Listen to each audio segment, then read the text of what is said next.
안녕하세요, 윤세입니다. 제가 저번에 이걸로 스키비디 톨렛을 만들었잖아요. 근데 저장이 안 됐어요. 그래서 잘 됐다 싶어서 이걸로 만들었어요. 얘가 좀 더 잘 어울려가지고 뭐 파일도 지워줬겠다. 그냥 얘로 다시 만들었습니다. 없애. 이것도 보실래요? 오늘은 뭘 만들까요?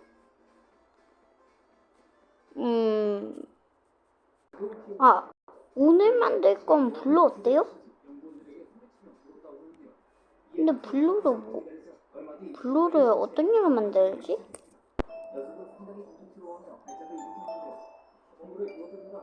얘로만 만듭시다.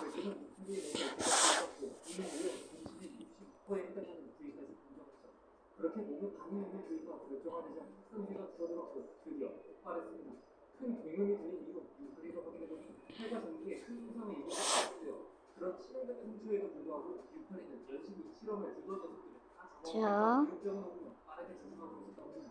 이후 유카리에게 다시 자공부를 이렇게 하고 진행되지 않았다고 하는데 아무래도 자공부에 면역이 생긴 것 같습니다. 하지만 진정은 포기하지 않고 다른 SCP를 가져왔습니다. 블루는 좀 쉬울 것 같네요. 이를 한 번이라도 쳐다본 대상은 이 조각선이 계속 관심을 가지고 있어야 합니다. 만약 주의를 다른 데로 돌리면 약 15초 뒤 대상은 숨을 잃고 그 시체 위에 육탈고가 덩그러니 놓인 채로 나타났다. 연구진들은 이 조각선을 유카리와 같은 격리시설 안에 두고 상황을 지켰습니다. 유카리의 주의가 분산될 수 있게 불까지 끄고 말이죠. 그렇게 조용히 5분이 지나고 다시 불을 켜보니 조각선은 처음 위치 그대로 있었습니다. 유카리는 검은 웅덩이 속에 들어있는 상태였습니다. 결국 제자들이 유카리의 생사를 확인하러 들어갈 수밖에 없었죠. 그러자 그 즉시 유카리가 튀어나와 그들을 모두 잡아먹었고 격리실을 탐지하기까지 했다고 하네요. 그리고 재격리 절차가 실행되었고 수많은 사슴들을 남은 것은 다시 분리되었다고 합니다. 또 다른 실험 기록도 있습니다. SCP-017 이 존재는 약 76cm 이상의 어린아이 모습을 한 그림자입니다. 검은 연기가 그 주위를 둘러싸고 정확한 모습을 확인해 불가능한데요. 이 SCP는 주변 생명체의 그림자에 보면 그 피해자의 위로 그림자를 밀어치며 검은 연기 안으로 흡수해 버린다고 합니다. 그 뒤에 다시 원래 크기로 돌아오면 피해자는 한쪽까지 사라져 있죠. 재단은 이 존재를 유카리의 격리시설 안에 투입했습니다. 이 SCP를 본 유카리는 갑자기 고성을 지르기 시작했는데요. 이 소리에 녹음 장비들이 죄다 고정을 치며 검은 존재마저 비틀거리며 격리실 구성으로 이동했다고 합니다. 어째서인지는 모르겠으나 단단히 화가 난 유카리. 그는 연구진들이 있을 방향을 향해 라 소리 지르며 탈출을 시도했다고 하는데요. 다행히 격리실까지 가지 않았나 봅니다. 아무튼 그렇게 SCP-017을 사용한 시험도 실패했습니다. 하지만 시험에서 SCP는 나왔죠. SCP-1부 이 SCP는 낚시꾼을 가위고 날카로운 것들이 잔뜩 얽혀있는 거대한 공인데요. 이 SCP의 근처에 있는 사람들은 이 공을 만지고 싶었다고 합니다. 이때 손치 못하고 이곳에 접촉되면 얽혀있던 낚시줄과 바늘들이 대상의 피부에 빠르게 얽혀 들어가 갈고리를 받는다고 하는데요. 당연히 피해자는 극심한 고통을 느끼며 무릎이 치유되고 이 과정에서 점점 더 얽히고 펼쳐서 결국 바다출혈로 사망하게 된다고 합니다. 이걸 SCP-681에게 노출시켰죠. 공에 닿들인 녀석은 하체, 머리, 왼쪽 앞다리 위로 줄이 얽혀 들어갔고 681은 목소리를 내뱉으며 계속과 함께 탈출하러 오므리고 싶다고 합니다. 그 과정에서 점점 더 부상을 입게 되는 681. 약 4분기 심각한 손상을 입은 녀석은 직접 자신의 신체를 잘라내며 119에게서 탈출했다고 합니다. 이때 왼쪽 앞다리에는 아직 낚시줄과 바늘이 붙어 있었다고 하는데요. 682는 격리구역을 탈출하는 데 성공하게 되고 자신을 잡으러 오는 무언들에게 그 앞다리를 휘둘러 11명의 사망자, 86명의 부상자를 발생시켰다고 하네요. 그렇게 이번 실험도 실패. 어디 갔어? 682의 누군가는 강력한 SCP를 접촉시킬 계획을 세우게 되는데 마찬가지로 수많은 사람들이 조각선을 682에게 노출시킨 것이죠. 액체성을 발견한 682는 마치 눈을 떼서는 안 된다는 사실을 알고 있던 것처럼 시선을 조각선에 고정하는데요. 그렇게 무려 6시간 동안이나 누나가 깜짝하지 않고 일체성을 주십니다. 이러다 시험이 끝나지 않겠다 판단한 재단이 결국 유카리의 눈에 저격을 하게 되고 그렇게 그것을 녀석이 시야가 비치다 합니다. 그러자 일체성이 움직이기 시작, 유카리의 온몸 곳곳이 심각한 손상을 입는 데 성공했습니다. 그렇게 녀석을 제거하는데 성공하는가 싶었으나 얼마 뒤 유카리는 자신의 몸 곳에 의무의 추가를 만들어내어 격리실 구성의 공식체로 일체성을 다시 주시했다고 하는데요. 재단원이 다시 이 눈에 저격을 했으나 이제 더 이상 누나를 훔치 못하더라고요. 이후에도 수십 차례 유카리를 제거하기 위한 실험이 계속되었는데요. 뭐지? 시도가 있었습니다. 자, 다시 불러왔습니다. 보이는 이 SCP는 흔들 경우에 변칙성이 발휘되는데요. 이때 이 종소리를 듣게 된 사람은 어떠한 감각에 시달리게 된다고 합니다. 그건 커다란 손을 가진 양반인 존재에게 스토킹을 당하는 감각이죠. 녀석은 밥을 먹을 때나 씻을 때, 심지어 잠을 잘 때까지도 근처에서 연탐을 한다고 하는데요. 이때 피해자가 눈치를 채면 재빠르게 도망을 간다고 합니다. 비록 물리적인 공격을 해오는 건 아니었지만 이런 소름 끼치는 상황을 계속해서 겪는 피해자는 스스로 목숨을 끊을 정도까지 피폐해진다고 하네요. 재단은 그런 악독한 녀석을 유파리에게 붙여볼 생각이었죠. 긴장감이 돋는 상황실, 곧 담당자가 신호를 보내며 실험이 시작되었습니다. 우선 연구원들이 녀석에게 공격을 가해 시선을 분산시켰고 그 사이에 기계급들이 들어가 SCP-513을 설치했죠. 이후 박사는 유파리에게 쉴 틈을 주지 않고 몸을 흔들기 시작했습니다. 그러자 머리를 감싸주며 고통스러워하는 유파리. 여기까지는 성공적이었는데요. 문제는 녀석이 그 이후 며칠 동안이나 그의 반응을 보이지 않았다는 것이었죠. 결국 연구팀은 격리실 안에 신경안전제를 살포하기로 했습니다. 정신을 조금 흥미하게 만들면 효과가 있지 않을까 하는 생각이었죠. 그러나 너무 많이 살포했던 다시 여기까지 만들었고요. 일단 치우기에서 블루가 완전히 파란색이니까 그런데 이때 살아남은 생존자들이 이상한 증언을 하는데요. 그건 몸의 모습이 변해 있었다는 것. 내 말이 아닌 두 발로 서 있는 자세, 그리고 거대한 손과 빗쪽 마른 몸. 그들이 묘사한 생김새는 마치 SCP-513의 스토퍼와 유파리가 융합한 듯한 모습이었죠. 아무래도 녀석이 또 진화를 해버린 것 같습니다. 어서 더 많은 사상자를 내기 전에 확보해야 했는데요. 다행히 얼마 안가 기지를 수색하던 기존 특무부대가 그 녀석을 찾아냈습니다. 의식을 잃은 채 SCP-513 옆에 쭈그려 앉아 이렇게 하고 놈은 정말 인간 형태의 모습을 하고 있었죠. 이후 재단은 우여곡절 끝에 그 녀석을 다시 격리하는 데 성공했고 고압의 영상을 사용한 뒤에서야 유파리를 잠에서 깨울 수 있었다고 합니다. 이때 원래 모습으로 되돌아온 녀석은 아주 멋진 꿈을 꾸었다며 입맛을 가졌다고 하는데요. 아무래도 본인 위주로 깽판을 친 건 아니었나 봅니다. 이렇듯 결국 SCP-513을 사용한 유파리 제거 실험은 대실패로 돌아갔죠. 하지만 그렇다고 실험을 멈출 수는 없는 노릇. 이번에 연구팀은 SCP-507을 데리고 왔습니다. 평범한 과체적으로 보이는 이 남성은 2주에 한 번 다른 세상에 끌려갔다 오는 정체성을 가지고 있는데요. 재단은 이 남성이 이동할 때 유파리를 같이 보내버릴 생각이었죠. 그 뒤에 507 혼자 돌아오면 게임 끝. 손쉽게 유파리를 처리할 수 있는 최고의 계획이었습니다. 마침 또 오늘이 그가 이동을 겪는 날이었고 유파리마저 방금 막 탈출에 실패해 의식을 잃은 상태였죠. 모든 게 수두럽게 진행되고 있는 상황.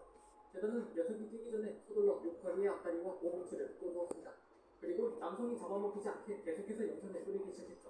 덕분에 녀석은 깨어난 뒤에도 자기 앞다리에 붙은 것에 신경 쓸 겨를이 없었습니다.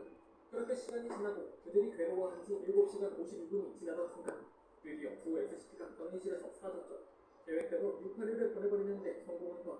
과연 이번엔 어떤 세상으로 이동되었을까? 507은 살아서 돌아올 수 있을까? 연구팀 모두가 두근거리는 마음으로 결과를 기다렸습니다. 그로부터 63시간이 지난 어느 날 다른 지역의 SCP 재단 기지에서 507이 등장했다는 소식이 들려왔습니다. 이에 서둘러 연구팀이 확인하러 이동하기 시작했죠. 그런데 도착한 그곳엔 유파리도 있었습니다. 어딘가 상당히 달라진 모습. 녀석에게 거대한 소금류와 한 쌍의 날개가 돋아져 있었죠. 도대체 무슨 일을 겪었던 것일까? 그때 깨난 기지 담당자가 507의 가슴팍에 붙어있었다며 왼쪽 지 하나를 보내주었습니다. 거기엔 이런 메시지가 적혀있었죠. 신의 안은 580이 SBR 우주팀. 이건 이제 너네가 알아서 하세요. 이 썩을 놈들아. 아무래도 507과 681이 다녀온 곳은 다른 차원의 SCP 재단이었다고 합니다. 결국 그렇게 이번 역전도 실패했죠. 하지만 아직 실험해볼 SCP는 많았습니다. 이번에 도전할 SCP는 1361이었는데요. 이 녀석은 소, 사, 돼지, 인간 등 무려 37가지의 살로 이루어진 고기 덩어리입니다. 딱히 다른 기관을 가진 것도 아닌 이놈은 팽창 수축을 반복하면 앞으로 나아가려는 특징을 가지고 있죠. 그렇게 이동하다 벽을 마주치면 발명만 받고 다시 움직이는데요. 이때 부딪힌 것이 벽이 아닌 생물의 경우엔 그대로 덮쳐서 흡수해버린다고 합니다. 그리고 그 섭취한 양만큼 몸집이 불어나죠. 하지만 반대로 아무것도 먹지 못하면 점점 작아져 움직이지 않게 되기도 하는데요. 이런 특성 덕분에 뒷처리 하나 깔끔하게 할 수 있을 것 같았습니다. 그렇게 기대감을 품고 준비를 하기 시작하는 재단 연구팀. 그들은 우선 SCP-136을 조금 떼어낸 뒤 1000kg의 질량이 될 때까지 계속 먹이를 공급해 주었습니다. 덕분에 고기 덩어리는 격리실을 가득 채울 만큼 커졌죠. 이 정도면 충분하겠다 생각한 연구팀은 그걸 유파리의 위로 떨어뜨렸습니다. 그렇게 1000kg의 고기 덩어리가 녀석의 몸을 완벽히 뒤덮어버리는데요. 놈은 기절이라도 했는지 한동안 움직이지도 않았습니다. 이후 천천히 살덩어리에 흡수되는 유파리. 덩치가 커서 그런가 섭취도 오래 걸리는 것 같았죠. 그런데 그 상태로 3시간쯤 지나자 이변이 일어났습니다. 살덩어리 위로 서서히 떠오르는 유파리의 턱과 다리. 그것들은 곧 자세를 잡기 시작했고 잠시 뒤 거대한 살덩어리로 이루어진 유파리의 모습이 갖춰지게 되었죠. 격리실의 벽은 거대해진 녀석을 막을 수 없었습니다. 그렇게 다시 기지로 활보하는 유파리. 녀석은 오케이, 됐다. 이제 블루는 왕관을 쓰고 있잖아요. 그 왕관을 만들어줄 차례입니다. 이렇게. 그렇게 이번 제거 실험도 실패로 끝이 났죠. 이후 재단은 현재까지도 녀석을 제거하기 위한 방안을 계속 모색하고 있으며 몸의 탈출을 하는 데 최선을 다하고 있다고 하네요. 막강한 신체 능력을 가지고 끝없이 진화하는 고충력 SCP-682. 녀석의 고통은 계속될 것 같네요. 시청해주셔서 감사합니다.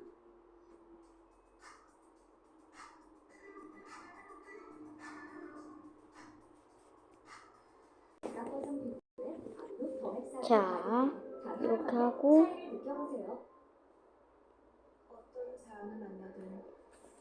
이번엔 만드는 건 좀 쉽네.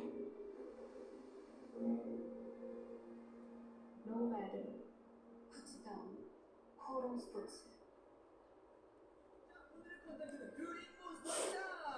몸배틀을 해서 가장 강한 괴물을 결정하겠습니다. 저희가 몸배틀을 할 건데 일단 돼지부터 뽑아볼까요? 이 안에는 빨간색과 파란색 공들이 나타났습니다. 우리가 4명이기 때문에 빨간색 공들을 뽑은 사람은 빨간색 공들끼리, 파란색은 파란색끼리 배틀을 붙일 거예요. 자, 그럼 뽑아주세요. 누가 먼저 뽑죠? 이거 먼저 뽑아야지.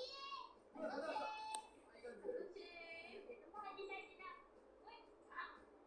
파란색.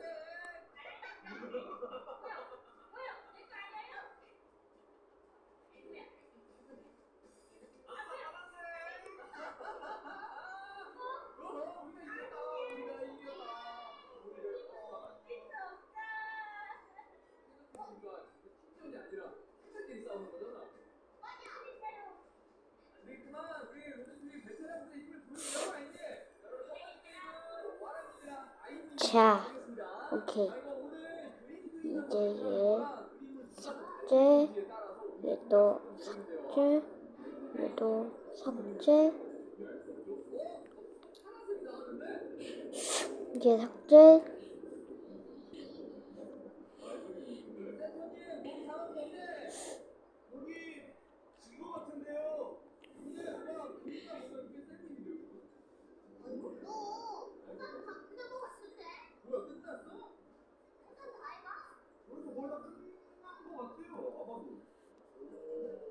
의심이 도는데 잠깐 신경전 상황이 나오네요. 자, 이거를 다 만들고 올게요. 오케이, 저도 다 만들었는데 점프 스퀘어 공격이 있잖아요, 블루한테. 그것도 만들어줬습니다.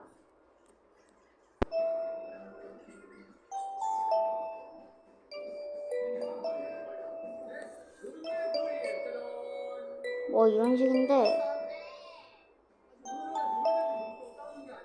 이제 이거 붙일 때 스킨도 만들어줘야겠죠?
이건 대충 만들고 싶어요, 그냥.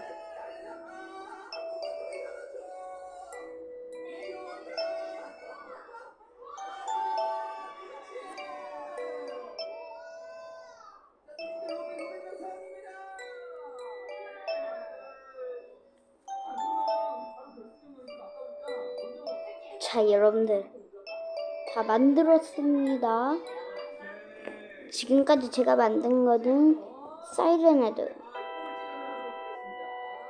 그리고 꼭 카툰캣, 그리고 스키비디 톨레, 블루.